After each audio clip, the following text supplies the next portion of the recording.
շատ նեղ ու սպეციფիկ դեպքեր կան, երբ պետությունը միջազգային արբիտրաժի կողմից կայացված որոշումը կարող է չկատարել, հղում կատարելով հանրային շահին պետության, բայց դա շատ հիմնավոր պետք է լինի։ Ու այն դեպքում, երբ որ պետությունները ոնց որ պարոն Կարապետյանի ու Հեծի պարագայում է հղում է անում այդքան ընդհանրակման մեկնաբանման, դա ընդհանրապես ամբողջ միջազգային արբիտրաժի պրակտիկայի հակասում է ու հեղինակազրկում է այս կառույցի այս տասնամյակներում ձեռք բերած հեղինակությունը։ Հիմա մենք այս պահի դրությամբ ունենք իրավիճակ, բնականաբար ես որպես քաղաքացի ոչ միայն գոհ չեմ, որպես իրավաբան, ծայրաստիճան դժգոհ եմ, որ սա հերթական իմ երկրի այսպիսի հակաօրինական ու հակաիրավական գործընթացն է, որ իմ երկրում իմ պետության քարի վրա դրված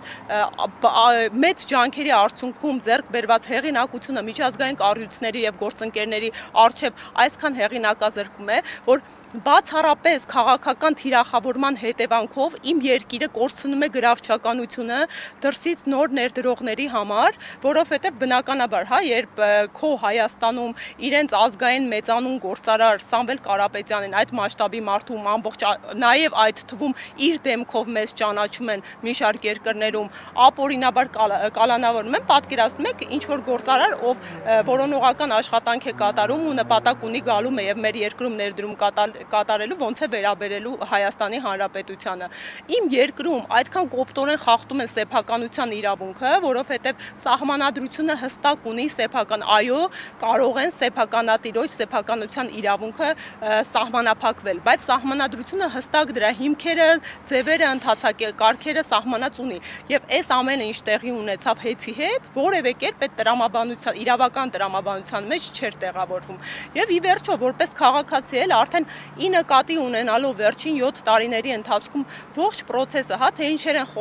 խոստումներ են մեզ տրվել եւ ինչ է արդյունքում տեղի ունեցել, թե ինչպիսի գործընթացներ են տապալվել, բացի այն, որ լրջագույն մտահոգությունը, որ մեզ նոր աղետ է սպասում, հատկապես երբ խոսքը այսպիսի ռազմավարական օբյեկտի մասին է, մենք հասկանում ենք, եթե Հեծի հետ ըստ էության գլոբալ կառավարման տապալում տեղի ունեցավ, դրա հետևանքը անկախ մեր քաղաքական դիրքորոշումներից բոլորս ենք կրելու։ Հետևաբար պետք է կրկին, այս հիմքով եւս հանրային կոնսոլիդացիա ապահովենք, փորձենք հանրային վերահսկողություն իրականացնել ու պահանջատեր լինենք մեր իրավունքներին, հարգելի Հայաստանի Հանրապետության քաղաքացիներ։ Իմ կոչն է, հորդորն է հասկանալու, որ թույլ մի տվեք ձեզ ճնշեն, թույլ մի տվեք ձեզ խեղճացնեն։ Դուք եք այս երկրում իշխանության աղբյուրը, պետական մարմինները, պաշտոնատար անձինք, իրենց գործողությունները պետք է ձեր շահով պայմանավորվեն, ոչ թե անձնական շահով, դիրքով եւ անձնական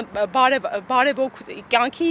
նպաստավոր պայմաններով։ Եղեք պահանջատեր եւ այո, մենք այսօր ուղերձ ենք հղում իջեցնելու սակագինը։ Իջեցրեք սակագինը, պետք է սա դառնա ֆլեշմոբ, պետք է դառնա հանրային պահանջ, որովհետեւ հստակ թվաբանությամբ ընթացակարգերով ապացուցում ենք, ցույց են տալիս այս մարդիկ, որ կա դրա ֆինանսական հնարավորությունը։ Ղազնյանը հայտարարել էր մամուլի ասուլիսի ժամանակ, որ սակագնի իջեցումը լինելու է Սամվել Կարապետյանի շահույթի հաշվին։ Ինչ կասեք։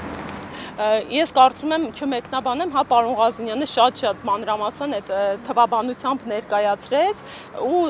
այս մի դրվագն չէ, տեսեք, այս մի դրվագը չի, տեսեք, պարոն Կարապետյանը իր մերձավորները, իր աշխատանքային թիմերը այնպիսի անշնորհակալ վիճակում են հայտնվել, որ իրականում նաև կյանքը ցույց տվեց, որ այս մարդը իրական բարերար է եղել, որովհետև չի շահարկել իր բարեգործությունները ու նաև պարոն Ղազնյանը իր մի քանի ասուլիսներում բազմաթիվ անգամներ ցույց է տվել, թե այս դեպքում Սամվել Կարապետյանը իր անձնական միջոցներով ինչ քանակի ներդրումներ է կատարել եւ ինչ բնույթի բարենորոգումներ է կատարել, հենց օրինակ միայն Հեծի շրջանակներում, որոնք այսօրվա իշխանությունները փորձում են մանիպուլացնել։ Անկամ այս երբ սկսեցինք, սակագնի իջեցնելու օրակարգը եւ հայտարարությունը իրազեկման գործընթացը մեր քաղաքացիներին, հենց ժամանակավոր պաշտոնակատարը Հեծի ընդհանրապես չանդրադարձավ այս օրակարգին,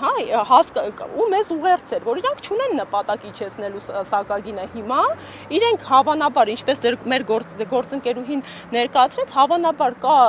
հեռանկարային մանիպուլատիվ պլան շահարկելու ընտրություններից առանց, հնարավոր տարբերակ է դա, բայց այս մարդը միայն խոսեց վարկային պարտավորվածությունների մասին ու այդ ֆինանսական միջոցները ինչ որ վարկային բեռեր թոթափելու վրա, այն թվում երբ կրկին, օդից կախված շշուկներ կան, խոսակցություններ կան, որ ահռելի քանակով նաև նոր աշխատավարձերի, պարգևավճարների վրա է վատնվում այդ գումարները նույն հեծում։ Դա է իմ խնդիրը, հա, մենք պետք է, եթե այդ միջոցները առկա են ու այդ միջոցները հնարավորություն են տալիս սակագնային պլանը իջեցնելու, քաղաքացու կրկին ընդգծում եմ, սոցիալ-տնտեսական բեռը մի փոքր թոթափելու նպատակով, մենք պետք է նպաստենք, որ այդ ուղղությամբ միջոցը ծախսվի, ոչ թե օգտագործվի կրկին, հա, պարգևավճարներ եւ աշխատավարձներ բաշխելու վրա։ Իսկ հաշվարկը հանձնաժողովը պետք է անի, թե մոտավորապես ինչքան կարող է իջնել, թե կարող ենք sense մոտավորապես։ Տեսեք, մոտավորապես անկեղծ ասած, հա, իհարկե, Արտուր ջան, տեսեք,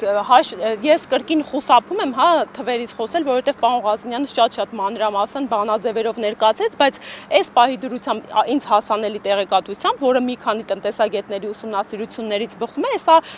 վերջնական պայմանական թիվ եմ ասում, հա, ասում եմ, որ մինչև 3 դրամ այս պահի դրությամբ հնարավոր է իջեցնել սակագինը, որը կարծում եմ բավականին մեծ գումար է ու ընդգծենք, հա, ի հեճուկս այդ հայտարարված շրջանառված թվի կրկին իշխանությունները փորձում են մանիպուլացնել, ասել, որ ավելի քիչ գումար է իջեցվելու, հնարավոր իջեցնել։ Այստեղ կրկին, հա, ես ուղերձում եմ,